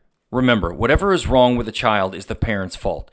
The child either learns the poor behavior from the parent themselves or the environment in which the parent places the child. If the child is left with substandard adults, then the parent cannot blame the child for being substandard themselves. This is also true for a parent who does not parent with the child's best interest in mind. I have always been fascinated with horrible parents who treat their kids poorly and wonder why their child acts poorly. It goes back to preparation for being a parent. There isn't any state or federally mandated class or training to be a parent, not that you could enforce it anyway. But it's kind of crazy that anyone can be a parent regardless of their behavior. We're just setting up generations of people for failure by not, at least, making it available at no cost, if not somewhat mandatory. This could prevent a lot of child service calls. Incidentally, this was one of my biggest complaints about the child services field, very little effort in the way of prevention. I always suggested ways of exposing people to sound parenting techniques, but it usually fell on deaf ears because that's not what the agency does. Another realistic parenting technique is not always giving your children a warning prior to a change in their environment. By this I mean you don't always have to give them a 30-minute or 10-minute or 5-minute warning prior to bedtime, departure time, dinner time, or whatever. If you are constantly preparing them for something, then they will never be able to adapt should their situation change quickly or drastically. They will be so used to having someone prepare them for each change that they will have difficulty adjusting to the new set of circumstances. It doesn't have to be jarring or mean, but if it's time to go or eat, then they need to be able to drop what they're doing and get their shoes on or get their PJs on or take their clothes off and get in the bath. This constant preparation isn't conducive to an adaptive child, and it isn't setting them up for success. Now, there is something to be said about letting them finish what they're doing or giving them a second to process the information if they ask for it. This also teaches them that not every situation may be so important that they have to drop what they're doing. Teach them to communicate and identify when it's okay to ask for a little more time and when they need to move now. Obviously, much of the responsibility for proper implementation of this technique falls on the parent. It is our responsibility to convey the proper information to allow the child to make an informed request or decision. Bring them up to the next level by setting them up for success. Doing these things will prepare your child for adulthood by giving them the tools to quickly adapt mentally to a change in their environment. It will teach them to instantly assess the situation in order to make an informed decision on how to act. This could apply to a fire alarm, a car accident, as well as an emergency work meeting or a spur-of-the-moment outing with friends. Bottom line, use your child's formative years to sharpen these skills so they are ready to use them when they reach adulthood.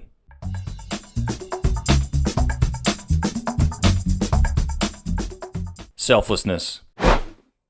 I speak about it often, but parental selflessness is the key to a successful child. If you ever wonder if you're being selfish, just stop and think about the situation. If you feel upset about having to do something for your child, you're being selfish. I'm not talking about things they can do for themselves, but things that require your attention. Sometimes we get so wrapped up in our own stuff that we forget that we are responsible for every aspect of our child's lives. That feeling of annoyance or sometimes anger when our children ask us to help them while we're preoccupied with something else is natural because humans are, at their core, self-serving life forms. But as a parent, you just have to take a beat to remember that your child is amazing and you want it to become infinitely greater than you, so you drop what you're doing within reason and assist them.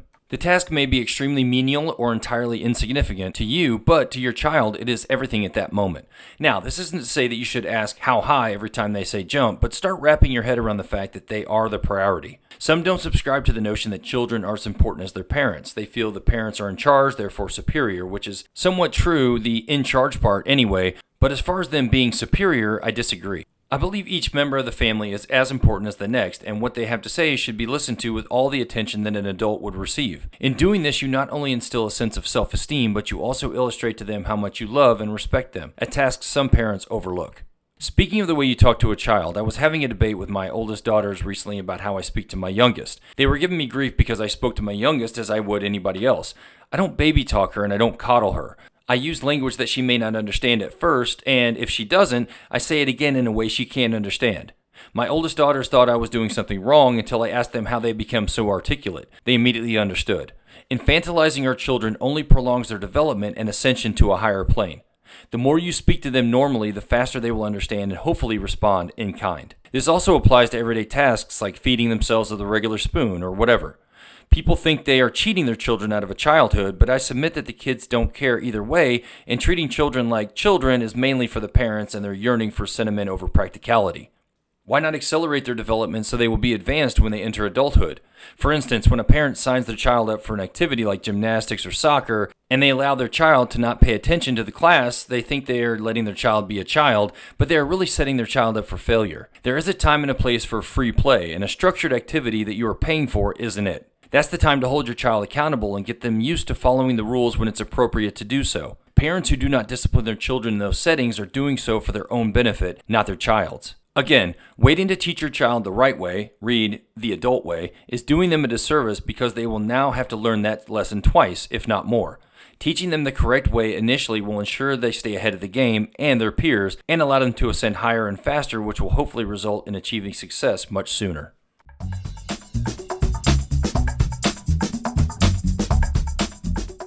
Praise and excitement.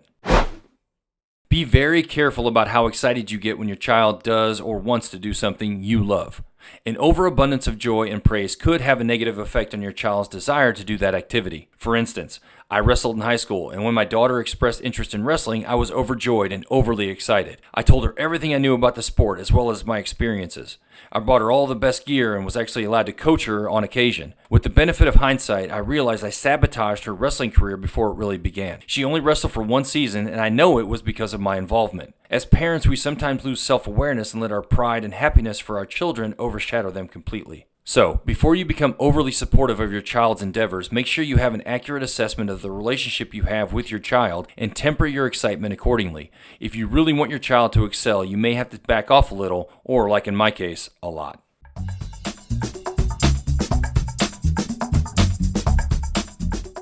Identifying limitations. While I don't condone creating impossible situations for your child, I do support letting them work through an impossible issue instead of immediately stepping in to save them. I think it's important that they experience the feeling of helplessness firsthand to come to their own determination that a situation is impossible, or at least impossible for them, and either abandon the effort or seek help. Obviously, if they continue the exercise in futility, you may have to eventually step in and explain what is happening, but not too soon because we are all fallible and your child may actually find a solution that you weren't thinking of and teach you something. Either way, they will learn a valuable lesson about either perseverance or personal limitations. Sometimes you have to actually show them that something can be done by either demonstrating it or guiding them through it. This may seem obvious, but some parents give up too early when just a little nudge could help the child surpass their initial apprehension. Obviously, don't push them to the point where they become inconsolable or sustain an injury, but overcoming fears about getting out of their comfort zone and realizing that their fears are unnecessary. Ensure that you always remain calm and supportive.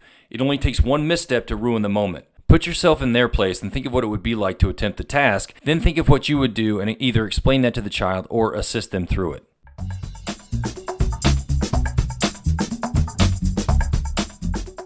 Overpraise. Some think that overpraising your children is a bad idea because it may desensitize them to praise or make them overconfident, but I disagree. I think all accomplishments are worthy of praise, but the praise must be commensurate with the accomplishment. This not only lets your children know that they are doing well, but it also teaches them how to accept a compliment. Too often I have encountered people who are uncomfortable hearing praise, probably because they weren't given a lot in their life. This could be for a number of reasons, but I feel that some were not given any validation by their parents. They could have also not accomplished much, which makes the praise new and odd. Try to instill a sense of appreciation and humility by praising your children often. In addition to teaching your children how to accept praise, commending them on their good behavior also teaches them that it's okay to give compliments and praise to others. And if you do it correctly, when your child gives praise, it won't seem contrived and actually appear as genuine as their intentions. People are too quick to tear each other down nowadays. Wouldn't it be refreshing if we could stop the behavior by instilling this ability in them?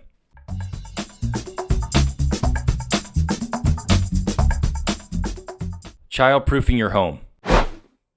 Childproofing your home is important for a myriad of reasons, not the least of which being preservation of your sanity.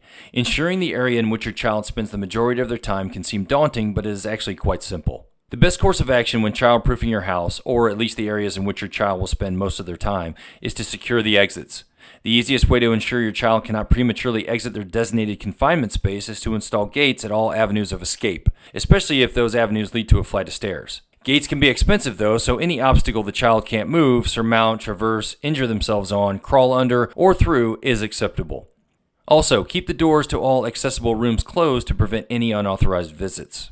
Another exit that is often overlooked is a window. If your child has access to a window, you must ensure it is either closed and locked or make it inaccessible to your child. A screen will not protect your child from doing a header onto the sidewalk. Some screens actually have a warning written on them. So ensure your child cannot tear, break, or push through the screens on windows. Once the exits are secure, you must scour the area for fragile, heavy, or otherwise dangerous items that could either harm or be harmed by your child. Think sharp corners on furniture, unsecured televisions, plants, tablecloths, whatever. Either secure these items in a location they cannot be accessed by your child or remove them from the room completely. Preventing access could be as simple as erecting a barrier between the child and the item. This type of barrier depends on the age, agility, and strength of your child and should be validated prior to allowing your child to roam freely about the room. Examples of barriers range from a piece of furniture that the child cannot move to a full-size, extra-long adjustable baby gate. I suggest a long, about 16 feet, adjustable baby gate that can be extended to block one large area or enclosed to create a secure area of about 19 square feet. The adjustable gate can also be configured into different shapes to block several different items. For instance, the gate can begin at the wall to block an outlet, then bend 90 degrees to protect the side of your entertainment center, then bend another 90 degrees to run in front of your entertainment center, then bend another 90 degrees to secure the far side of the entertainment center. These barriers are especially important when preventing access to a fireplace or a wood stove. If you are unable or unwilling to block a piece of unstable furniture, then you must secure it to the wall to prevent your child from pulling it onto themselves. Denying access to electrical outlets is probably one of the most important precautions you can take. Most of the aforementioned hazards will result in some minor mischief or a minor injury, but an unprotected outlet can prove fatal. You can pick up about 24 electrical outlet plug covers from the local retail store for about $5. While you're at the retail store, pick up some child locks for your cabinets, drawers, stove, and garbage can. Basically anything you don't want the child accessing. They used to be a bit of a pain to install, but you can grab some that are mounted with adhesive, preventing any need to break out the toolbox. Not all cabinets are absolutely necessary to secure. Some parents allow their children to play with the pots and pans or plastic containers, but if you keep anything harmful or poisonous under the sink, you're going to want to lock it up to prevent any frantic calls to the poison control hotline. You do have that number handy, right? While your child's crib or bed doesn't seem like it needs to be childproofed, a parent must take precautions to ensure the child is safe. For instance, if it's a crib, ensure it is free from all unnecessary bedding, stuffed animals, or blankets. These items can suffocate your child. As the child grows older and is able to roll over, a pillow and/or a blanket could be introduced, but keep the clutter to a minimum. Also, make sure the mattress is low enough to prevent your child from scaling the rail and falling to the floor. A baby monitor with video capability is also a very helpful item that allows you to keep an eye on your child from a remote location. Baby monitors are not just for babies. They can also be helpful when you need to leave the properly child-proof room for an extended amount of time, for example, to use the restroom or change over the laundry. This is especially important if you must leave your child unattended while they are eating. If you're not consistently checking on your child during a meal, you will be unaware of any choking incident that occurs. The child will be unable to make noise to alert you to their situation, so it is imperative that you are either in the room or have a camera on your child anytime they are eating. While a child should never be left unattended outside, they may run in or out of the garage within your view, so ensure you are either by their side to rescue them from an unanticipated descending garage door or periodically check the garage door sensors for operability. Lastly, if you have blinds on your windows, you must ensure that the cords used to raise and lower the blinds are out of your child's reach. If your child gets tangled up in the cord, they could sustain a serious injury or die from strangulation. While keeping your child safe is a full-time job, it doesn't have to be overwhelming or exhausting. Set you and your child up for success by ensuring the area in which your child is occupying is free of any and all hazards to give you peace of mind and assurance that your child will be safe if you should need to take your eyes off them for a few.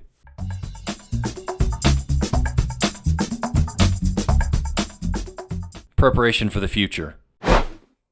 This next part may seem like a bridge too far for families who are on a budget, but I submit to you that it is imperative if you want your child to be prepared for life. Extracurricular activities are no longer nice-to-haves, but essential for your child's ascension. Some, if not all, of the activities I will mention can be taught by you or a relative for little to no cost if you have the skills. But if you don't, then you should budget your money so you can afford to pay for these skills.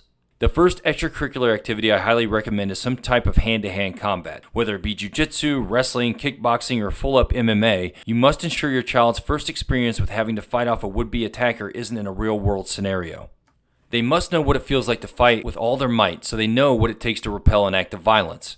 You don't want your child to have to figure out how to get a potential date rapist off them when it's happening in real time. Even if you only wrestle with them in the living room, they need to know what it feels like for a grown man to grab a hold of them and how much force and aggression it will take to stop the attack. Another very important skill to learn is how to play a musical instrument. Studies have shown that learning how to read and play music assists in all aspects of learning and can contribute to educational success for your child. It enhances your child's ability to read and, more importantly, to retain what they've read.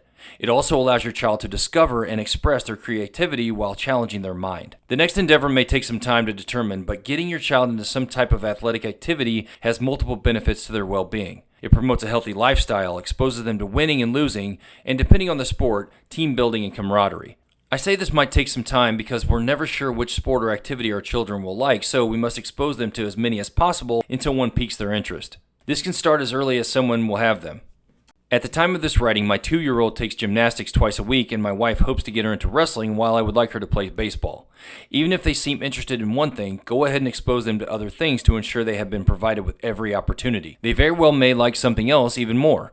While focusing on one sport will hone a child's skill and provide them with every opportunity to possibly play the sport at the highest levels, this isn't realistic for most children, and exposing a child to multiple disciplines will result in a well-rounded adult. Another physical activity that is imperative for your child to learn is how to swim. The ability to swim satisfies 2 life goals: being physically fit and being able to survive in the water. Learning to swim should be one of the earliest skills your child masters. Whether you take them to the local pool, use your own, or visit the local lake, river, or pond, it is absolutely imperative that your child learns to swim. You don't want to wait until they need that skill because by then it's usually too late. Even if you don't know how to swim, get them in the water and allow them to feel what it's like so they can get comfortable in that environment. This will also allow you to get comfortable in the water so you can eventually attain the skill. If you're unsure where to start, simply look up videos or articles on the internet and use the techniques you find to get started. The biggest obstacle to swimming is fear. Once you realize that swimming is not a big deal, you'll be able to enjoy it. Email me if you have any questions or concerns at jared@tryitlikethis.net. That's JARROD@tryitlikethis.net. The well-rounded concept does not only apply to physical activity. Exposing your child to mental challenges and activities is also a must.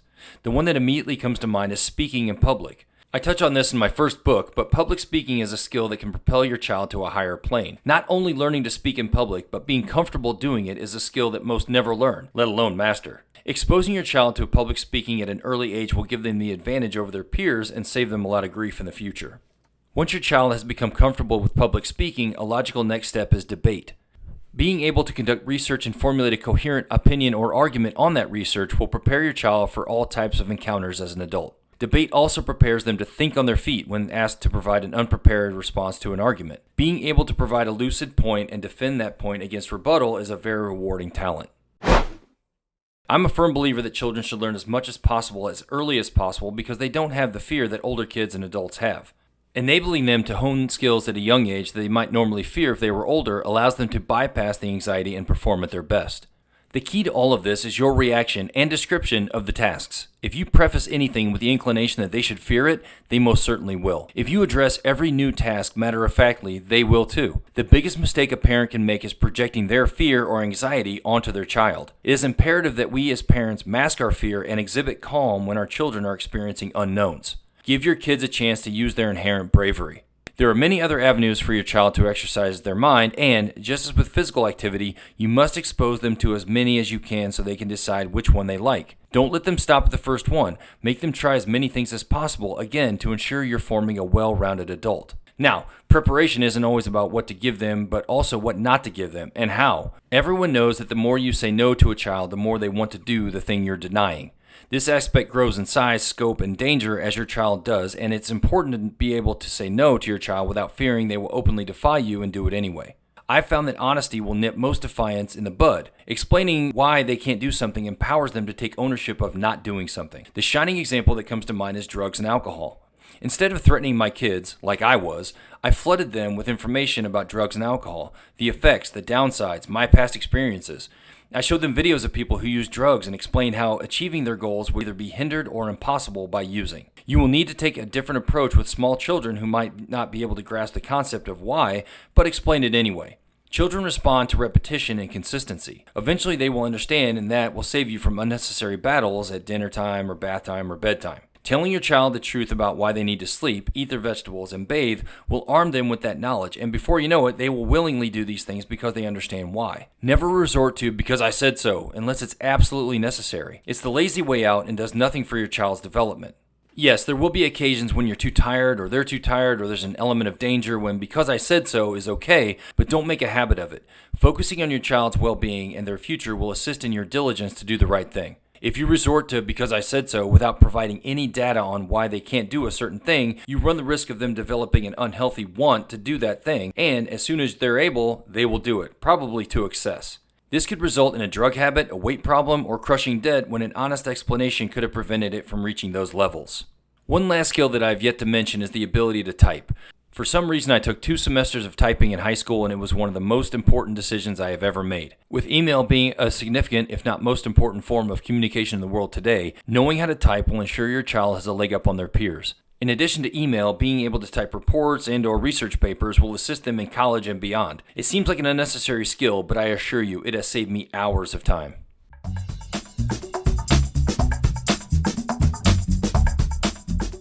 Barrage parenting. Now that we have discussed what kind of person it takes to be a good parent, I'd like to introduce you to a thing I call barrage parenting. I may have touched on this in another book, but a child is an educational sponge between the ages of 1 and 5 and can retain much more information than many people think. It's actually borderline irresponsible to not flood your child with information in these formative years because you are doing them a great disservice and definitely not maximizing their potential. This is when barrage parenting is essential. You may be asking, what is barrage parenting? It seems like a very aggressive approach to parenting, but it's not like that at all. By barrage parenting, I mean providing your child with a steady flow of educational information. Again, this doesn't mean aggressive. It simply means that your child shouldn't be spending a great deal of time, if any, on unproductive tasks. Now, a lot of people misconstrue that to mean no fun or boring tasks, but it couldn't be farther from the truth. There are countless resources available that are extremely pleasing to a child and still very educational. While I'm a firm believer in supplementing your child's education with videos, there are many other options out there that can challenge a child's mind. The key is to barrage your child with information that will make them awesome adults, but in a way that's transparent to them. You do this by ensuring that every activity is packed with information they need, but presented it in an enjoyable way. Some examples are puzzles or blocks, educational videos, and of course, books. If you can't afford to provide these things for your children, there are plenty of community resources that can help, the best of which being the public library. The library has books, computers, DVDs, and the like that can be checked out for a month at a time. A virtually endless resource of educational materials. Now, this barrage parenting isn't just about academic education. You must also ensure that their curriculum includes domestic literacy in the form of daily tasks like getting dressed, brushing their teeth, proper speech, and manners. Learning these tasks in tandem with the academic tasks ensures a well-rounded child. Well, almost. There's one more thing. No curriculum would be complete without the third pillar of barrage parenting, which is physical fitness. It doesn't do a child much good to be educated solely in academics and social tasks. They must also know how to properly take care of their body that carries their brain. This isn't just about exercise, which is normally conducted by play. It also includes dietary education and the importance of sleep. You might not go into as much detail with your toddler as you would your teen with regard to these topics, but you still must educate them on why it's important to eat an abundance of fruits and vegetables, lean meats, and or other plant-based food, while conveying to them the dangers of eating too many fried or processed foods, unhealthy snacks, and foods containing simple carbohydrates. And by that I mean mainly sugar. Sugar is very harmful and should be consumed occasionally, if at all. You must be careful with completely restricting sugar without any education. If a child doesn't understand the dangers of sugar, they may overcompensate later in life and develop an eating disorder. Therefore, honesty and abundance are always key when educating your child. Being upfront with them can prevent future hardships. Some parents may argue that they don't feed their children too much and that their child isn't obese, but it's not just about the calories. While eating fewer calories than they burn is optimal, the types of food they eat can have a lasting harmful effect on their body. A growing child needs a variety of foods that are rich in vitamins and minerals in order to give them the best chance at an ideal development. The same is true for sleep. You must explain why your child needs sleep and the benefits of it. Of course, it may fall on deaf ears the first couple, 50 to 100 times, but consistency is key. Repetition is a great way to accomplish this and the other pillar of barrage parenting. If you stay consistent and keep telling them the same thing, eventually they'll get it. An inconsistent parent is an unsuccessful parent. So the key is to flood your child with information, not only about schoolwork, but also about life and how to be their best. Remember, your child can learn exponentially more than you think they can, and they will learn things whether you teach them or not. It's up to you to make sure the education they are receiving is not a detriment, but that kind that'll make them great. Maintain the barrage and they'll surprise you with their excellence.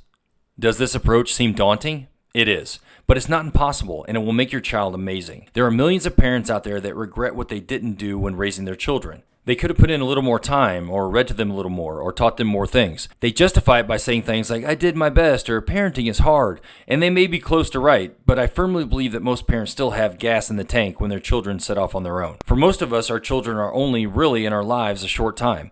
As I said, the first 5 years of life are critical, but after that, the need to barrage becomes incrementally less as the child gets older. There are more sources of education, meaning that you spend less time conducting that education. Now, this isn't to say that you shouldn't QC or perform quality control of this information, but it's perfectly acceptable to allow your child exposure to a myriad of instructive sources. Eventually, after children seek out their own path, parents become a for emergencies only type of resource, as it should be. If we did everything we could for our children when they were young, our children shouldn't need our help very often, if ever. That being said, there are many children who enter adulthood severely lacking the necessary knowledge to be successful. I don't just mean successful at their job, relationship, or etc. I mean successful at life in general. Some struggle daily because they don't have the base knowledge to live correctly. The key to preventing this for your child is to dig in when it counts and set them up for success. Take the time to teach them when the lesson presents itself and not when it's convenient for you. There is seldom a right time to discuss many things.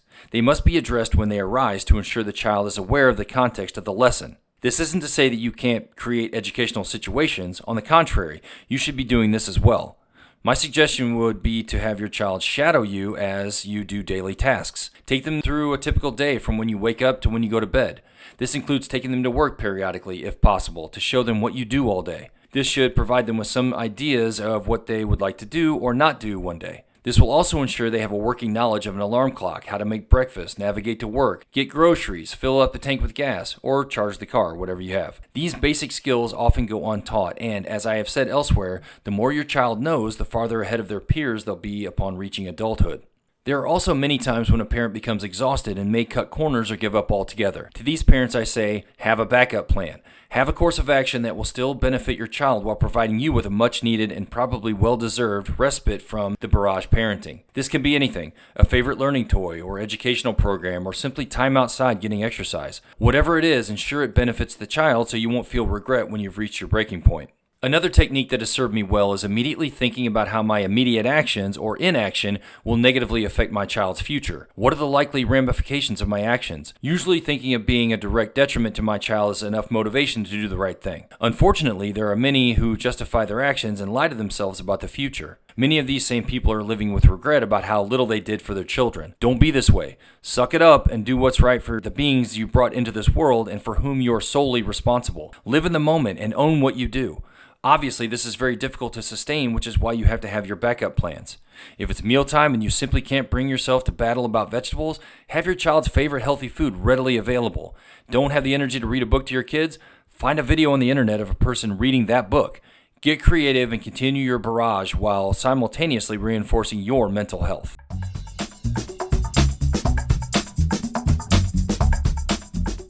Lying to your children.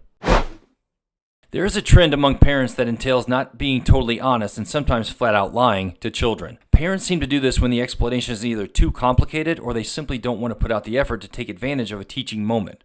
Regarding the concepts being too complicated, as I've said before, children are much more capable than we give them credit. Some parents don't believe this and choose to make up stories to explain phenomena instead of digging in and explaining the truth. This is detrimental for many reasons. The first being that they are teaching children erroneous information. The parents will then have to re-explain why that phenomenon occurs, which will confuse the child and cause the child to doubt them in the future. An even worse outcome would be that the parent will completely forget about the lie and their child will grow up thinking the lie is the truth. The amount of embarrassment, strife, and/or hardship will depend on the lie, but depending on how many lies were told, the child could have a very hard time as an adult if given false information as a child. Some parents make up stories because they don't know the answer and are embarrassed. This is also wrong for a couple of reasons. In addition to what was mentioned above, the parent must be secure in not knowing something. A child will find out eventually that the parent is not all-knowing and is actually fallible. Admitting you don't know something and when you're wrong will not only teach your child humility and comfortable vulnerability, but it will also allow the child to feel comfortable seeking answers to unknowns instead of pretending they know.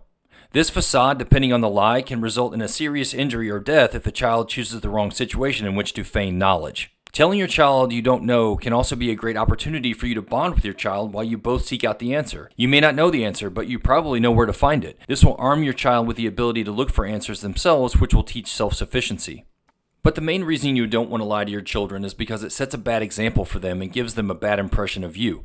They will probably emulate you in their life by lying to others, all the while resenting you for the type of person you have turned out to be.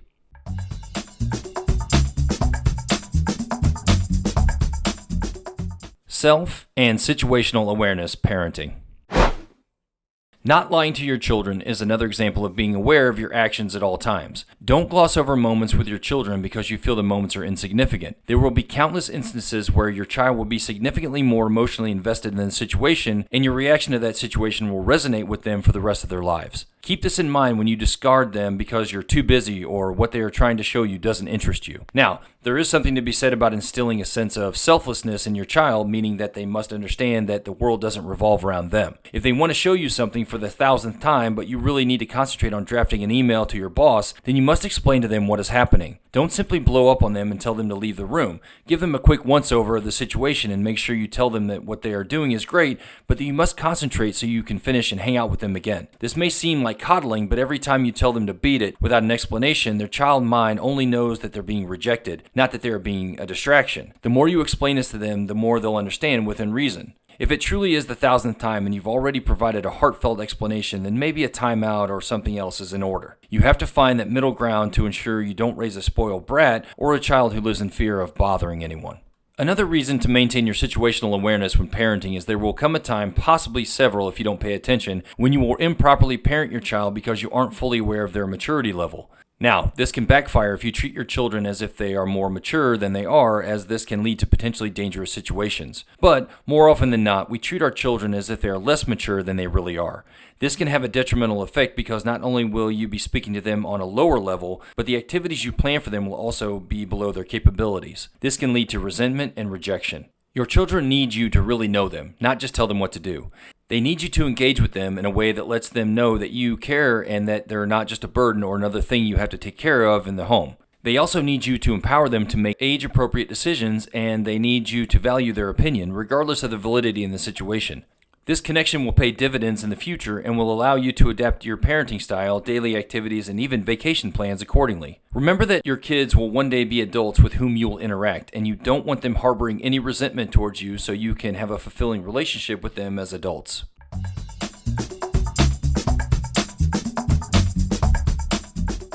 Time with your children.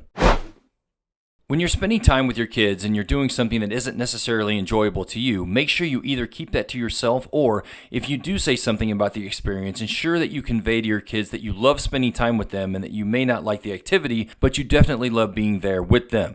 Sometimes if you express your displeasure with the activity, your children take it personally and think you're not having fun simply being with them. Stay upbeat and positive because they may be enjoying the activity, and not only will you give the impression that you're not having fun, they will question whether or not they should be having fun. Don't cheat your children out of a good time simply because you don't like it. It's a parent's job to endure and stay positive. Speaking of spending time with your children, we often get distracted by our children. They play around us or ask to play with us or request our attention when we're doing something important, and we either ignore them or ask them not to bother us. This is when you really must evaluate the importance of your current task. Is it imperative that you finish it right then? Is it important at all? It may be, but I also find myself defaulting to the menial task I'm currently doing instead of diverting my attention to my child. Yes, children need to learn to respect others' time, how to be patient, and how to entertain themselves. But they also need a ton of love and attention. We also need to be realistic when assigning significance to our current tasks. Are we simply watching a show, playing a game, reading a book, or scrolling social media? If so, it may be the right thing to forego the insignificant task, depending on how much you've been interacting with your children. Sometimes we need time to ourselves, and that's okay, but we must evaluate each situation and be honest with ourselves. Your kids will only be around for a short time before they grow up and start their adult lives. Capitalize on that time with them as much as you can. That being said, it is important for your children to spend time alone, and sometimes this means alone in a different place with different people. Some parents feel that a week or month-long camp is good for their child, while others send their children to their grandparents' house for the summer. I personally don't like being away from my kids for too long, so these aren't options for me. However, I do think it is extremely important for children to be exposed to controlled environments or situations where they are on their own, meaning that their parents are not readily available. Children must feel comfortable being in a situation where they have to either think for themselves or ask another authority figure for guidance. Whether this be an hour-long class, an overnight sports trip, summer camp, or grandpa's house, children need to be comfortable interacting with adults other than their parents. They need to learn to manage their money or even know how to exchange money for goods and services. They need to know the value of sleep by either doing the right thing and turning in early or suffering the consequences of staying up late. Learning these lessons as soon as possible will set them up for success as they grow older. If you shelter your children from interacting with non-peers, it will be that much harder for them to do it when they're adults. My whole philosophy on parenting is preparing children for adulthood, and interacting with other adults is key to a successful future adult.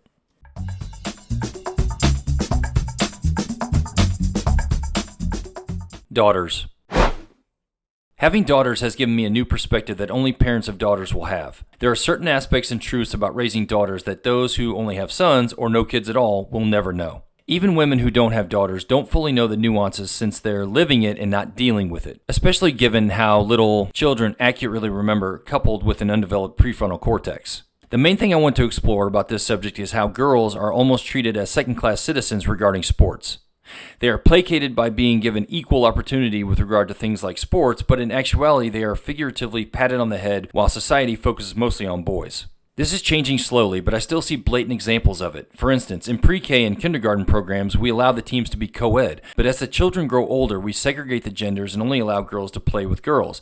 Now, as I said, this is changing in sports such as wrestling and jiu-jitsu, but is still prevalent in sports like soccer, basketball, and football. Some will say, but there are girls who play with the boys, and to that I say yes, a very select few, and only because those particular girls are physically superior to their fellow females. Just think if every sport was co-ed. How much more advanced would girls be if they had to play at the boys' level, had to work out with the boys, had to perform at the intensity level of the boys?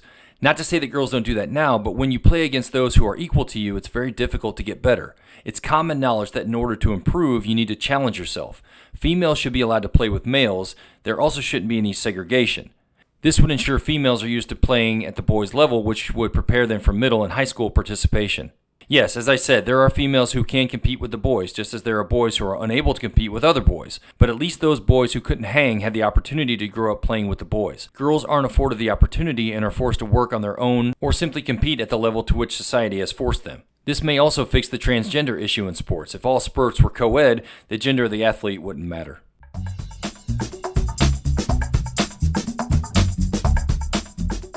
Infantilization.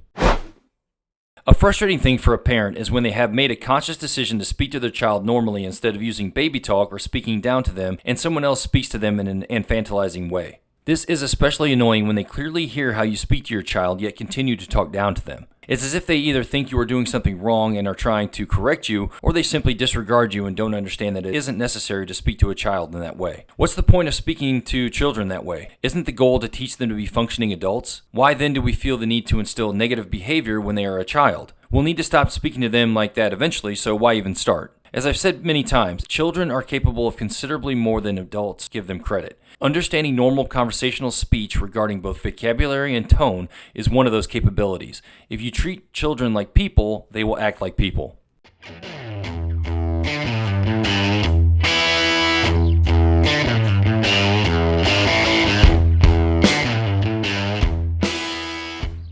Epilogue. I've covered many different topics in this book, but if you don't remember anything else, remember this. If you want your kid to do something, you must do it. If you don't want your kid to do something, don't do it. In front of them anyway. A single action is worth 1,000 lectures and is significantly more impactful on a child. They watch you every second and emulate you. I realize it's tough sometimes, and we do our best not to make any catastrophic errors, but we also have to let ourselves off the hook if we have a few missteps. The best way to prevent these kinds of blunders is to always strive to focus on what's important, your children's well-being and healthy growth. They need you to be your best so they can be their best. And always remember, you may not do everything you want in life, but do everything you can.